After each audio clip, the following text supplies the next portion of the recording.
रायगढ़ से बड़ी खबर सामने आ रही है, जहां करजत के पूर्व विधायक सुरेश लाड ने जिला परिषद कार्यालय में ही जमीन पर लेटकर आंदोलन शुरू कर दिया। इसका कारण शिक्षकों की ट्रांसफर के बावजूद स्कूलों में ज्वाइनिंग नहीं हो रही है।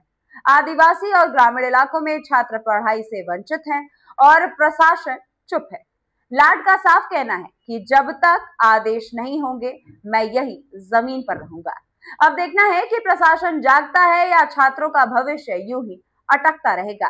रायगढ़ से बड़ी खबर सामने आ रही है, जहां करजत के पूर्व विधायक सुरेश लाड ने जिला परिषद कार्यालय में जमीन पर लेटकर आंदोलन शुरू कर दिया है। इसका कारण ये बताया जा रहा है कि शिक्षकों की ट्रांसफर के बावजूद स्कूलों में ज्वाइनिंग नहीं हो पा रही। आदिवासी और ग्रामीण इलाकों में छात्र पढ़ाई से वंचित रह जा रहे हैं और प्रशासन इस पर चुप है। लाड का साफ कहना है कि जब तक आदेश नहीं होंगे मैं यही जमीन पर रहूंगा। अब देखना होगा कि क्या प्रशासन जागता है या छात्रों का भविष्य यूं ही अटकता रहेगा।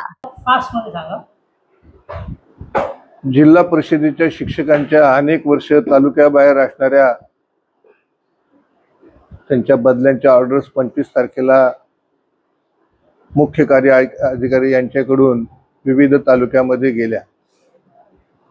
माझ्या तालुक्यामध्ये विशेषतः आदिवासी भागामध्ये असणाऱ्या रिक्त शाळांमध्ये यातील काही शिक्षकांची नेमणूक झालेली आहे।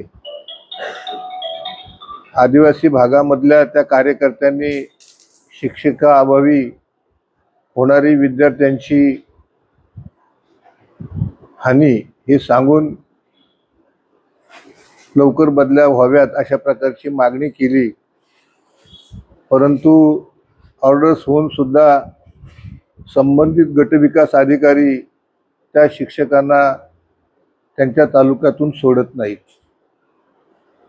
श्रीवर्धनच्या बीडीओना ही बाब मी विचारली की तुम्ही त्यांना का सोडत नाहीत, तुमच्याकडे लेखी ऑर्डर येऊन सुद्धा ते म्हणाले आम्हाला एज्युकेशन ऑफिसरनी सोडू नका, शिवोनी त्यांना सोडू नका असे आदेश दिलेले आहेत।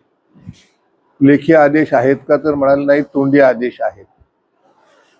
मग मी एज्युकेशन ऑफिसरना फोन लावला, त्या म्हणाला मी आज गडबडीमध्ये आहे, आज मला काय आपल्याला वेळ देता येणार नाही। सीओना फोन लावला, त्यांच्याही वस्तुस्थिती लक्षात आणली। त्यांनी मंत्री महोदया यांचं नाव सांगितलं की त्यांनी आम्हाला तोपर्यंत दुसऱ्या शिक्षकांचा आमच्याकडे कोणाचं येणं होत नाही तोपर्यंत यांना सोडू नये असं सांगितलेलं आहे। हा न्याय होऊ शकत नाही। त्यांच्या तालुक्यामध्ये रिक्त जागा होत आहेत म्हणून आमच्या तालुक्यातल्या रिक्त जागा भरल्या जाऊ नये अशा प्रकारे त्यांना सांगता येत नाही। आणि म्हणून मी सीओनकडे इथे आलो, त्यांना म्हटलं मी तुमच्याकडे येतोय। तर त्या इथे नव्हत्या। शिक्षक गुणगौरव समारंभ जो 3 वर्षांना करायला त्यांना वेळ मिळालेला आहे तिकडे त्या सभागृहामध्ये होत्या। तिथे मी गेलो।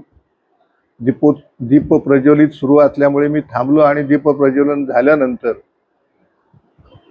राष्ट्रगीत राज्यगीत सुरू होण्याच्या अगोदर मी त्यांना सांगितलं, सीओना विचारलं मी माझे आमदार सुरेश लाड आणि मी सकाळी आपल्याला फोन केला होता, त्या शिक्षकांना तुम्ही केव्हा सोडणार? त्यावेळेस त्यांनी नीटचं काही उत्तर दिलं नाही आणि मंत्री महोदयांकडे त्यांनी पाहिलं। मंत्री महोदयांनी लगेच बोलायला सुरुवात केली की माझ्या तालुक्यामध्ये 50 शिक्षक कमी आहेत, मग आम्ही काय करायचं? तर म्हटलं तुम्ही सरकार आहात, तो तुमचा प्रश्न आहे आणि तुमच्या तालुक्यातले काय 50 शिक्षक काय माझ्या तालुक्यात येणार नाहीत। जसं तुम्हाला तुमच्या तालुक्याचं आहे तसं मला माझ्या तालुक्याचं आहे। आणि अतिशय असमाधानकारक बोलल्यानं दुःखी अंतकरणानं मी इथे येऊन थांबलेलो आहे। सीओची वाट पाहतो। सीओ जो जी मीडिया टुडे के लिए अलीबाग से अमोल कुमार जैन की रिपोर्ट। फिलहाल इस खबर में इतना ही। बने रहिए हमारे साथ, देखते रहिए जी मीडिया टुडे। नमस्कार।